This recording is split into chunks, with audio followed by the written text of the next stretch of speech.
সপ্তমীর বিকেলে এরকম ঝমঝমিয়ে বৃষ্টি দেখে সবাই ভেবেছিল তো যে আজ কী করে ঘুরতে যাব, কিন্তু আমাদের দুর্গা মা আমাদের সকলকেই ঘুরতে যাওয়ার সুযোগ করে দিয়েছিল। ঠিক সময় মতো বৃষ্টি কমেই গেছিলো, তাই আমিও একটু একটু ঘুরে নিয়েছিলাম। যদিও আমার ছোট মেয়ে, তাও আধ ঘন্টার জন্য আর কি মেয়েকে রেখে আমি আমার বোন মিলে বেরিয়ে গেছিলাম। বেশি দূরে যাইনি, পাড়ার মানে বাড়ি থেকে কিছুটা দূরে দুটো ঠাকুর হয়, ওই দুটো ঠাকুরই দেখেছিলাম। এটা হলো আমাদের পাড়ারই বলা যায় শক্তি সমিতি।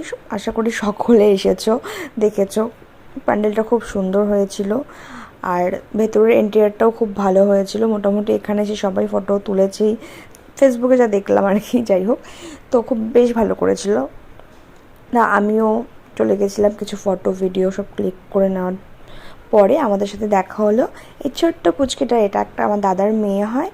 ও নতুন নতুন একটু আধটু ধরে ধরে হাঁটা শিখেছে, তো ওর সাথে একটুখানি আমরা মজা করছিলাম ওখানে।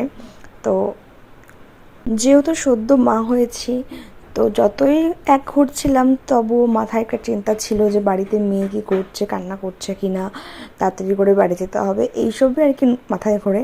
গত বছরও কিন্তু এইসব মাথায় ছিল না। তো যাই হোক, এই ফিলিংসটাও আলাদা।